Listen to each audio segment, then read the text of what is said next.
Sometimes on threads, you may have commented on a post, and afterward, if you think there's any mistake and you want to edit that comment, you can do that. In this video, we'll be telling you how to edit any of your comments on any Threads post. For this, open the Threads application. After opening it, down here, you can see your profile photo. Click on this profile photo. When you click on that, here you can see the replies option. Click on replies.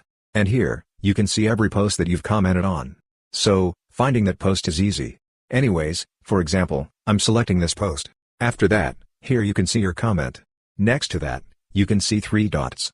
Click on these 3 dots. When you click on that, here you can see the edit option. And one important thing is that, after posting this comment, within 15 minutes only, you can edit that comment.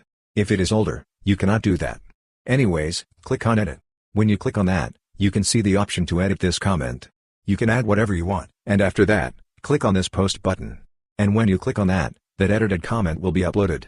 So, this way, you can easily edit any of your comments on a Threads post. Hope this video was helpful for you. If you found it helpful, consider subscribing. See you in the next video.